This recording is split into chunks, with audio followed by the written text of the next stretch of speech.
across the median into the westbound lane. It hit the first truck, it knocked out the rear duals on the tractor-trailer unit, went into a spin, continued on eastbound in the westbound lane, and it was broadsided by the second tractor-trailer truck. Officers say the couple is from Missouri and is middle-aged to elderly, but no names are being released. Traffic is moving again as rescuers clean up the wreckage. We have no other details available at this time. Traffic accidents in Missouri have killed a total of 6 people this weekend. 16-year-old Calvin Drew Hawkins Jr. died this morning when his car crashed into a truck in Springfield. Also, 49-year-old Ollie Hudson of Springfield died when he apparently suffered a heart attack and lost control of his 18-wheel rig near Cuba, Missouri. The Springfield Police Department says it has closed the assault investigation of Minnie Choate. Officers say they believe City Council member Harold Choate shot his wife before turning the gun on himself. Harold was a man of very strong feeling. He was as loyal as a person ever comes. And the people of Zone 1 in the city of Springfield have lost a person who was a strong advocate for the common man. This is how Friday, October 11th, 1991 ended, with a press conference announcing the death of Springfield City Council member Harold Choate. Earlier in the evening, officers say Choate shot his wife, 55-year-old Minnie Choate, at the couple's home. Friends say the two had domestic problems for some time. Officers say after the shooting, Choate left with a shotgun, but he had a flat tire in Marshfield around 7:30 on I-44. A 20-year-old Good Samaritan from Ash Grove stopped to help Choate. The young man took Choate to a service station in Marshfield to get a spare. They were coming back when the man got stopped for doing 18 miles an hour over the posted speed limit of 40. As the passenger got out of the car, the officer at that point could identify that he did have a gun. It appeared to be a shotgun to him. And as the person was turning on the outside edge of the car, or just outside of his door, the gun discharged, and the person died from a self-inflicted gunshot wound. Choate is a native of Springfield and has 2 daughters. He's worked as a supervisor at Sweetheart Cup for 35 years. He served on the CU board as well as being a city council member. Choate was 55.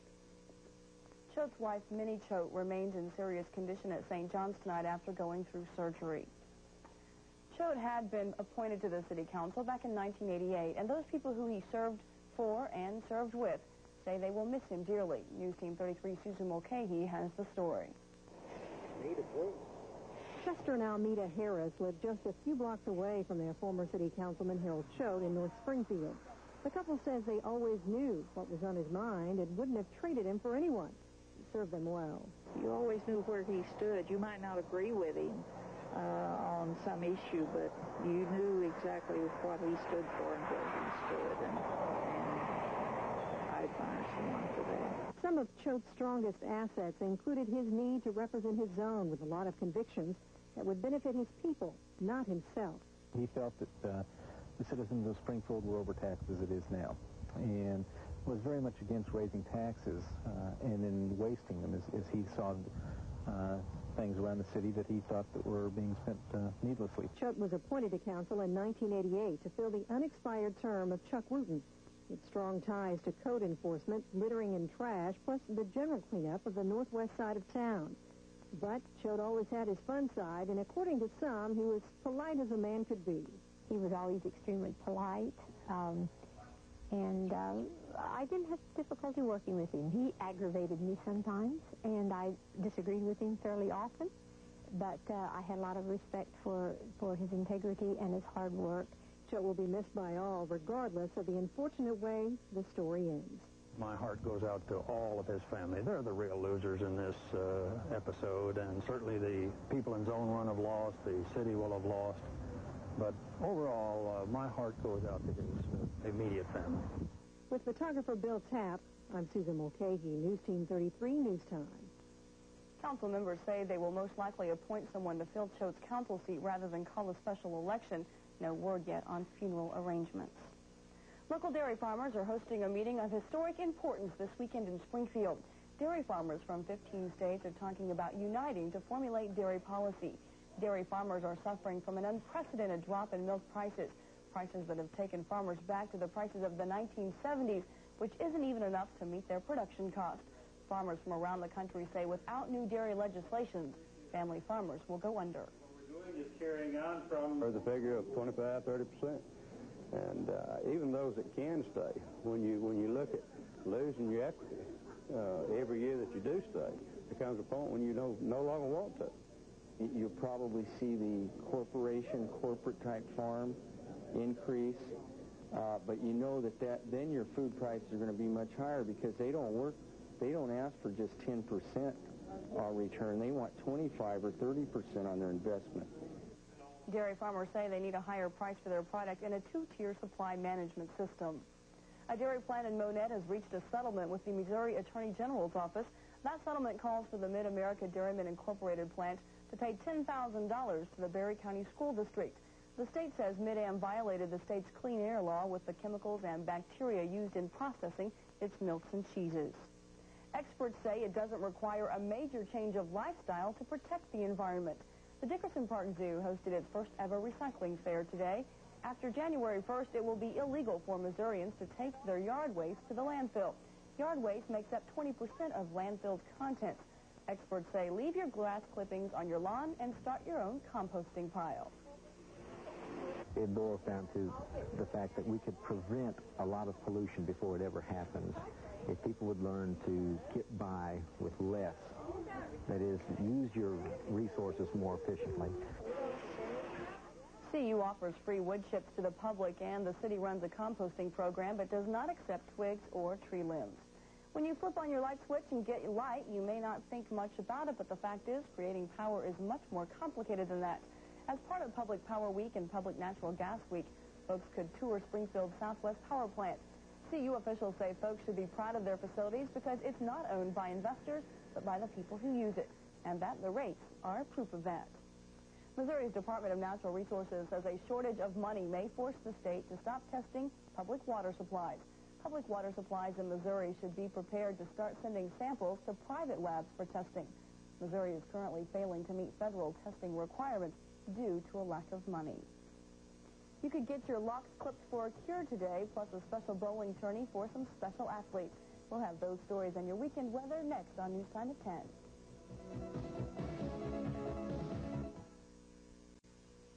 Hairstylists were clipping for a cure today in Springfield. Hairstylists from the Regis Salon in Springfield were cutting hair to help breast cancer research. The salon donated 100% of its proceeds from today's haircuts to the Komen Foundation for Breast Cancer, which is located here in Springfield. The money goes toward breast cancer research. The girls have donated their time here, 2-hour segments, doing haircuts. Each of them are doing 4 or 5 haircuts. Hopefully, us alone will raise somewhere around $500 today. Our goal is $500,000 across the country, and again, 100% of those proceeds are going to breast cancer. Regis is also donating 10% of its retail sales to breast cancer research in the past week. The salon says this is a cause that the people can get into, and they encourage women to take care of their health. Some 600 Special Olympic athletes bowled their way to success today. The Area 6 bowling tournament was held at 3 area bowling alleys in Springfield. Athletes will use their best 2 scores, then whoever ranks first, second, and third will go on to the state finals in St. Joseph, Missouri for Special Olympics. Well, even though those Special Olympians were inside today, the place to be was outdoors. It was a beautiful day to be looking at the Ozarks' beautiful fall foliage. Currently in Springfield, we have clear skies. It's 55 degrees. The relative humidity is 62%. The winds are calm, and the barometric pressure is 30.04 and rising. We've had no precipitation in the past 24 hours at the TV station. Looking at our almanac, today's high was 75 degrees. The low is 49. Our normal highs and lows are 73 and 47 degrees. The record high of 88 degrees was set back in 1899, and the record low of 27 degrees was set just 4 years ago. Tonight in the Ozarks, you'll be enjoying clear skies, and temperatures will fall off a bit. We'll have winds out of the southeast at 5 to 10 miles an hour with a low of 45 to 50.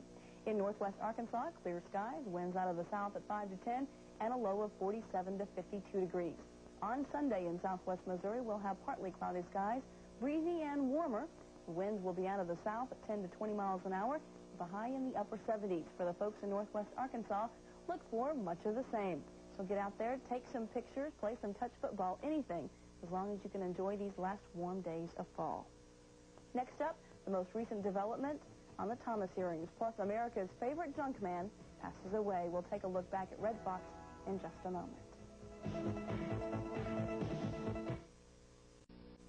It's been an extraordinary second day of allegations, denials, and emotional debate on Capitol Hill. Supreme Court nominee Clarence Thomas says he would discourage anyone from accepting a nomination to the court, but would rather die now than withdraw.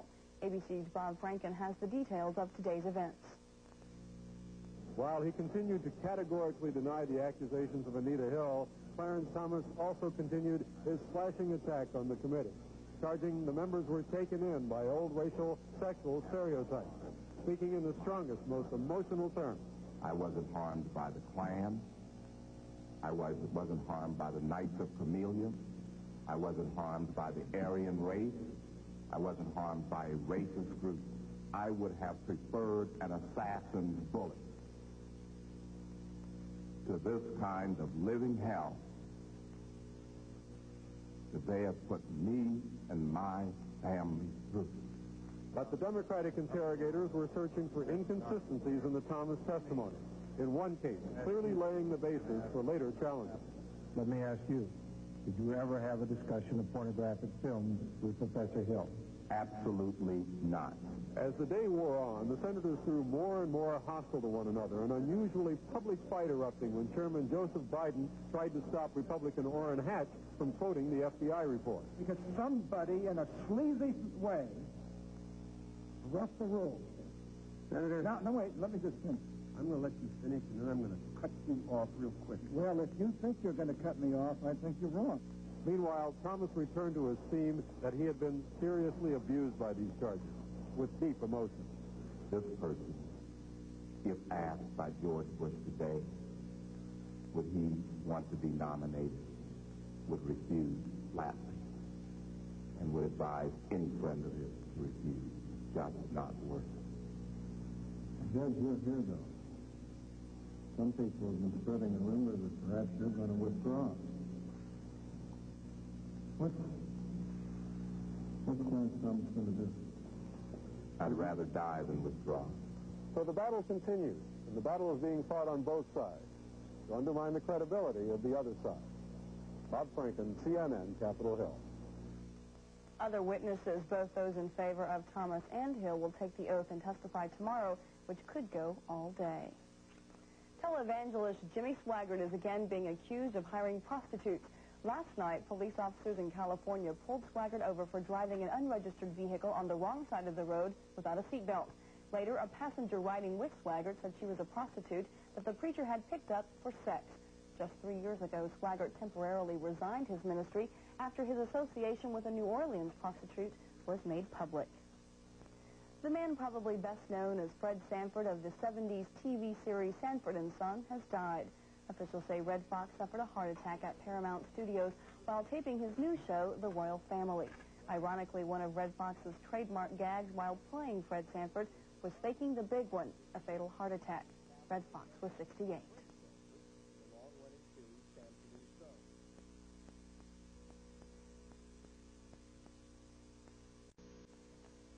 The Bears in some action this weekend? Yes, and if you think Clarence Thomas is feeling pressure right now, Jess Branson is going to feel a lot more. The Bears, well, they showed up today to play, but they really had some problems. The Bears had the opportunity to sit in the driver's seat of the Gateway Conference. A win over Western Illinois would have given them sole possession of the lead. But the Bears playing lottery football, if you will. You can't win if you don't play, and the Bears simply did not show up for the first part of this one. At 7-7 late in the second, and Don Simmons to Damaris Johnson, I'll get it right. It's 14-7 at the intermission. Western Illinois on top. Jess Branch looking for answers to his problems all over the field today. Let's take you to the third, trailing by 2 touchdowns. It's 4th and 2, and the Bears trying to get some momentum, and they would go for it. Paul Carney, keeper, no. Does not get it. A big boost for the Leathernecks defense. Special teams would get SMS back into this one on the punt.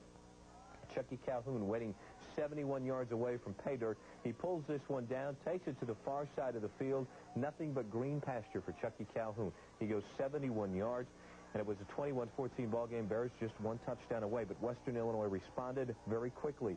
Simmons finds another touchdown strike. It went up 26-14. He had 219 yards today, 3 touchdown passes. Here's the way it ended up. SMS loses to Western Illinois 26-21. The Bears go to 3-2-1 overall. Northern Iowa is 1-1 now in the Gateway, and Eastern Illinois, a winner.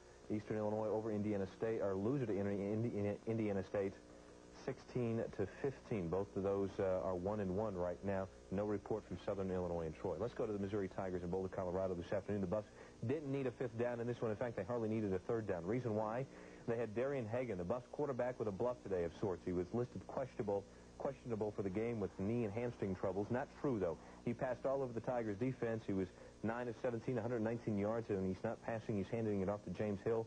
It was 24-0 at the half. And you tell me, does it look like he has knee and hamstring problems? No. The option run perfectly. He finds his way and weaves his way downfield.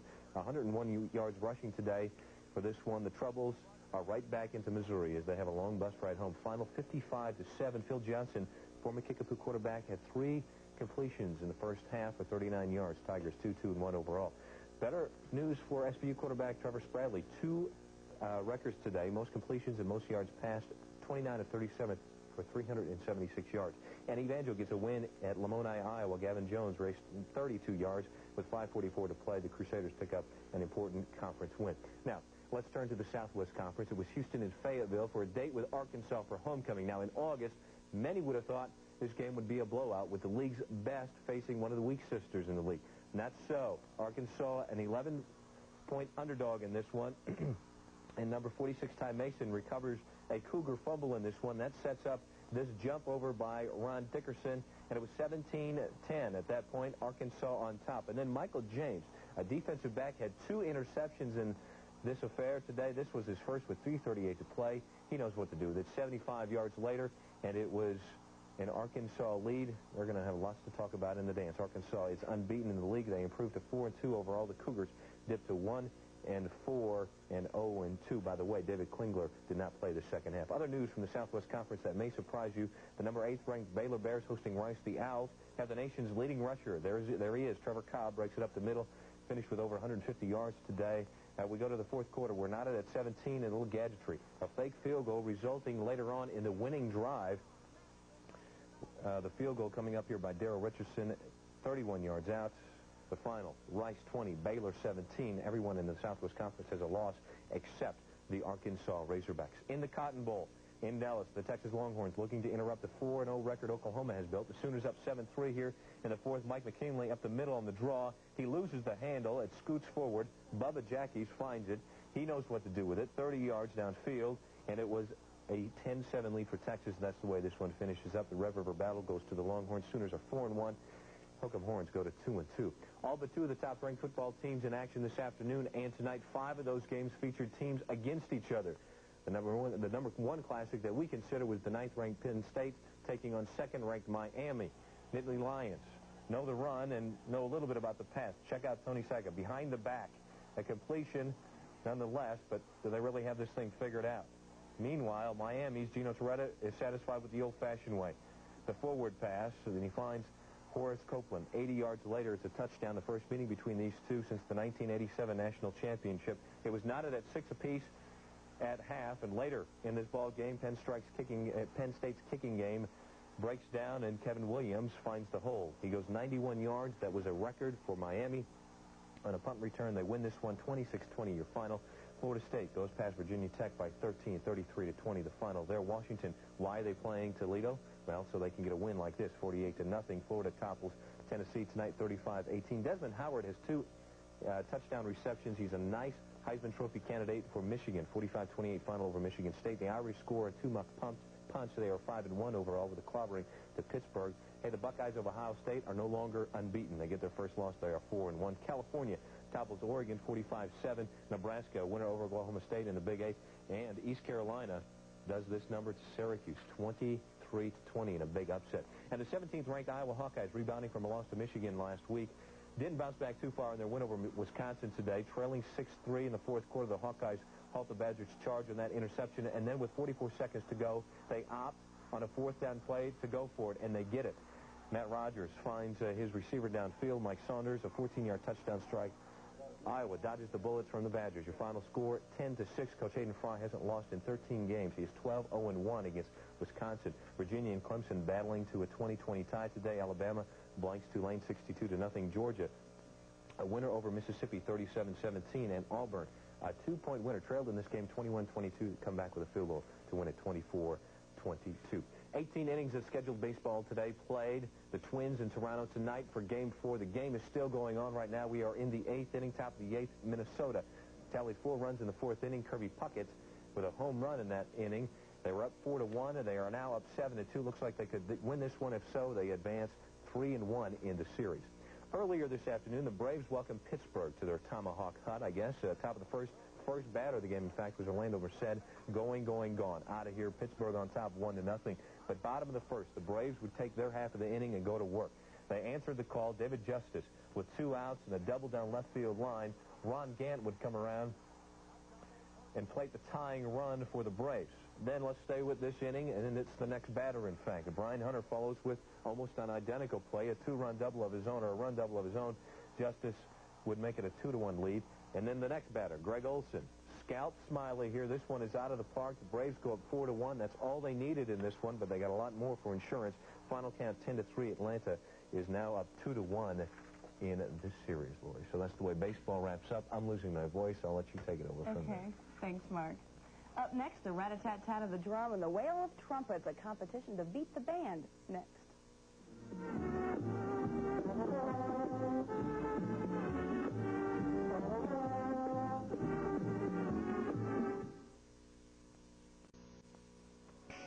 Matlock, 5 times a week.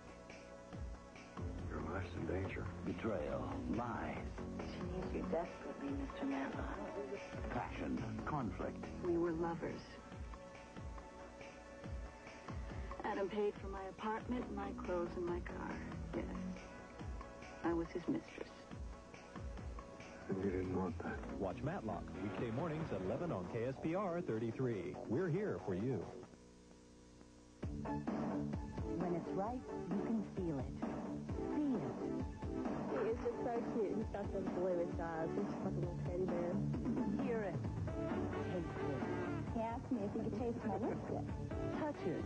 We smooched so much I had to put moisturizer on my lips. When it's right, there's a connection. There was excitement in the air, Chuck. It was great. And you'll find it on Love Connection. Love Connection, weekdays at 3:30 on KSPR-33.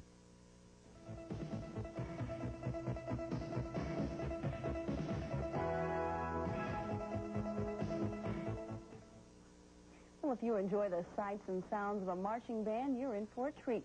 More than 20 area high school bands competed in the annual Ozarko Show Band Marching Contest on the SMSU campus. We leave you tonight with a bit of that competition. Thanks for joining us. For Mark Steinitz, I'm Lori Schell. Have a good weekend. Good night.